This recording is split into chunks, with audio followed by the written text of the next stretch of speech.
The world is right again as Nintendo and partners are announcing more Switch games. We had a couple weeks where it was ghostly quiet. You like that October reference, Gabe? Ghostly quiet on the Nintendo Switch front, but now things are reaching status quo once again, and we've got some announcements to discuss. 7 of them today, a couple release date updates, one repackaging holiday update, and then some new games as well. But Gabe, we have to start with The Missing, which was previously announced, but I think it went well under the radar. And this is in fact a game from Swery, and he showed up on Twitter this week and tweeted, "Hey, my game's coming," and now it's out.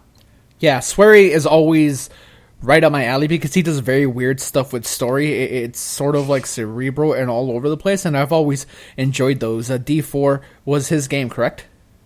Yes, Deadly Premonition, maybe a little bit more well-known.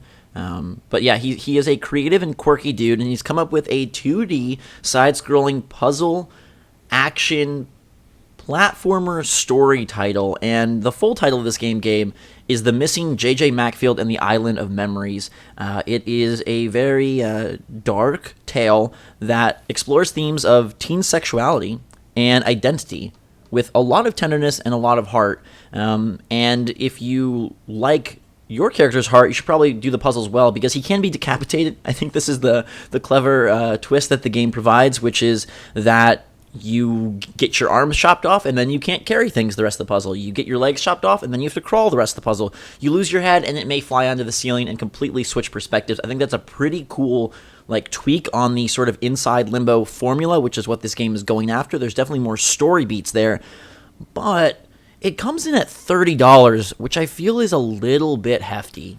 That's what I was about to get at, because everything you're saying makes me just instantly want to go get this on eShop, but the fact that it costs so much, I'm like, oh man, $30 is a lot for what I'm presuming isn't a terribly long game and one that probably won't have much replay value after I complete it and experience the story.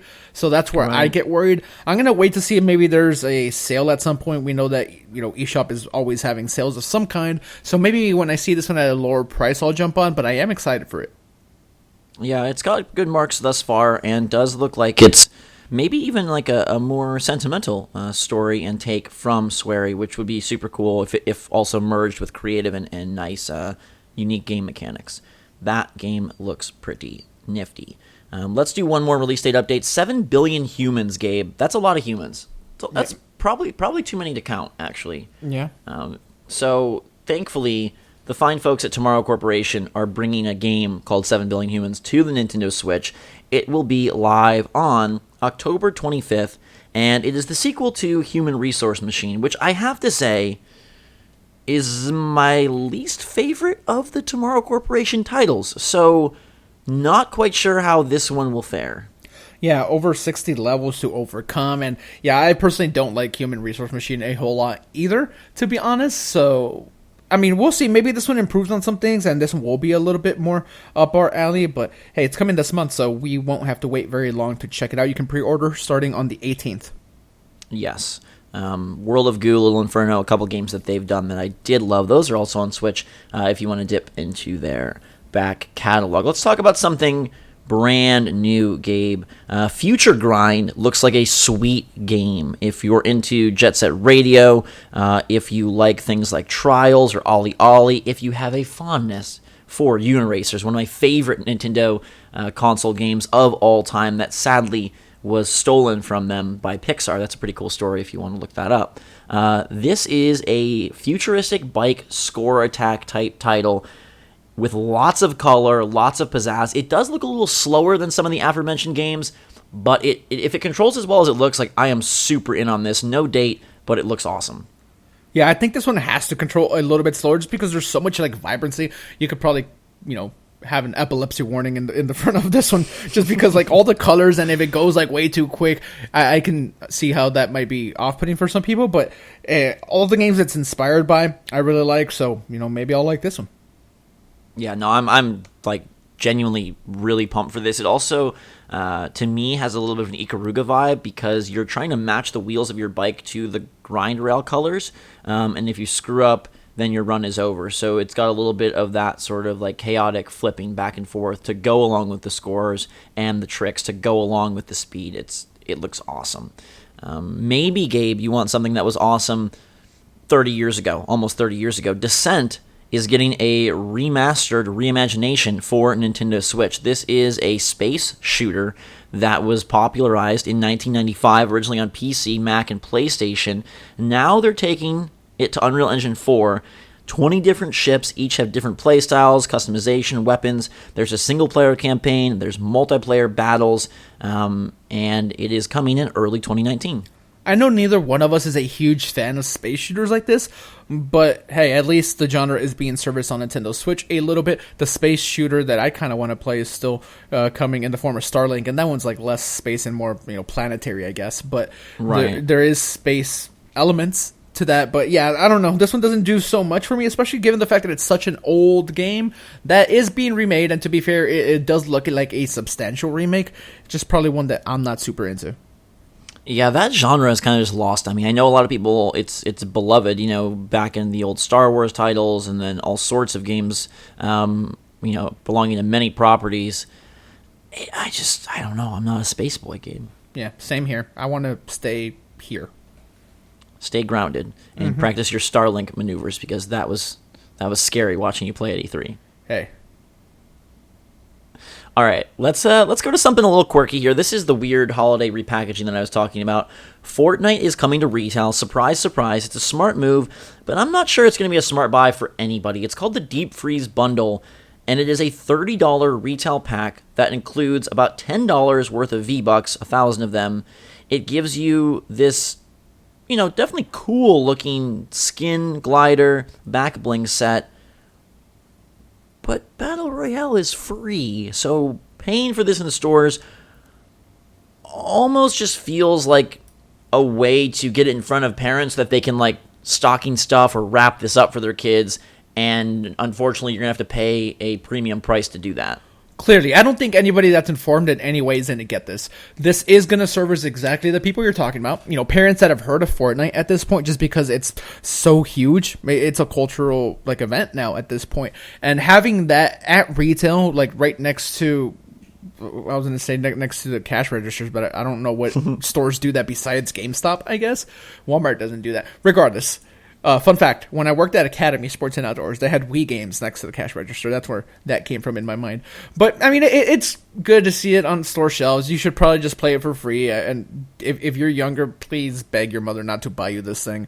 You can get way more out of that money if you only buy V-Bucks. You could probably get some better skins from that as well. I played a little bit of Season 6 yesterday. That game is dramatically different every time I play it because I don't play it very often. And Warner Brothers publishing this, that's a little strange to me. Yeah, that is interesting that they're teaming up there again. It really does seem like nothing more than a holiday cash-in, which I guess you can't fault them for, although they do print money, so it would have been nice if they incentivized this a little bit better. You can use those V-Bucks to go get the Season Pass. It looks like this is going to kind of tie in, or the Battle Pass, sorry. This is going to tie into Season 6. Again, it's a cool skin. Yeah. November 13th, 2018, and it will be on Switch, which is why we're discussing it. But yeah, probably a stay away from Switch Force on that guy. Let's talk, Gabe, about a goofy game called Shadow of Loot Box. It's an upcoming shooter that parodies everything going on in gaming right now. So it is trying to make light of all of the microtransactions, all of the loot boxes, all of the early access, all of the kind of annoying stuff that plagues games these days. It's coming before Christmas on Switch. It actually got pretty positive reviews on Steam when it initially released, and it's only $5 there, so if the price point carries over, it could be a cute, fun time. Yeah, I love the satirical nature of this game here. Let me read off some of the game features for you. It has loot boxes, more loot boxes, micropayments, pre-early access, cut content, procedurally generated quests, towers and outposts, 16 levels to explore different topics, 4 bosses, and much more. Clearly they're joking, so don't take that very serious. There's not probably any of that except the areas. I feel like those are legit 16 levels. I don't think there's more than that. But I don't know. I think it's fun to poke fun at the video game industry every once in a while, and if they do it for $5 and I can have a couple hours of fun, I'd be on board for this. Yeah, it's no Animal Crossing, but again, it's $5, so maybe you can find some fun there. I've saved a special one for last, Gabe. This game is quite the quirky point and click. It is a double pack of adventures from Detective Case and Clownbot, two of our most heralded heroes of the modern era. They bring you their two mysterious quests, Murder in Hotel Lisbon and The Express Killer, humorous games that gathered a cult following in Portugal and now have been lovingly translated over to English and are being imported to the Switch sometime soon. Yeah, this gets a little bit of a comparison to things like Thimbleweed Park and The Dark Side Detective.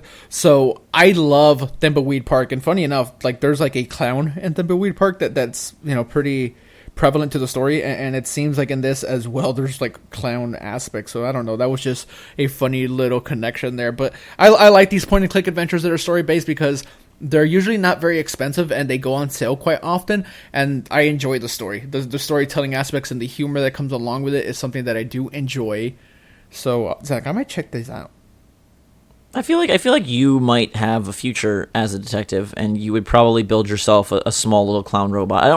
He's not really showing much clown qualities here in his little appearance on the trailer. But yes, I think the clown genre is one that at least Gabe can invest in more than the space shooter genre. So a decent list. I won't say that it is fantastic. We don't have anything, super major, but The Missing could be interesting. 7 Billion Humans. Hey, like Tomorrow Corporation has done really good work in the past. I think for me though, my favorite of the list is honestly FutueGrind. It comes from Milk Bag Games, which has all sorts of inside joke significance to us. But even though they're kind of unknown, I just think the concept looks great and it looks super fantastic. So I hope that's a surprise, fun one along the lines of like Graceful Explosion Machine. Some of the things we saw in the early days of Switch were like, oh, this game came out of nowhere from someone we weren't really familiar with, and we had a lot of fun. So I'm gonna peg my hopes on that one as I wait for Pokemon. Yeah, for me, it's going to be The Missing. That's one that at some point I really, really want to try. Unfortunately, we are in a little bit of a heavy release time right now for video games in general. We do play games on other platforms, and I know that you and I are both spending time elsewhere right now, but Switch also has some cool stuff coming up in the form of Dark Souls and Lego. There's just a lot to play right now, but once The Missing goes down in price a little bit, where I find myself with some time, I think I'm going to jump on board that one. I am excited. Yes, exciting times indeed. We have the big Nintendo titles towering in the near future. We've got some cool indie titles, and Kanye just announced that Yeezy Boost V3s are releasing early next year as well. So exciting times to be alive. Thanks so much for spending your waking hours with us. We definitely appreciate it. You can subscribe to stay up to date on all the latest and greatest from the Switch and Gabe's quest to be a clown detective, where he hunts down missing clowns. Okay, we're just combining all of the great games that we talked about today. Let us know your favorite if you're excited for any of these in the comments down below. Or if you picked up The Missing, it's out now. You can grab it. Let us know if it's worth the 30 bones. Until next time, for myself and Gabe, follow us on Twitter and Discord. Links in the description below. Have a fantastic day. Switch Force out.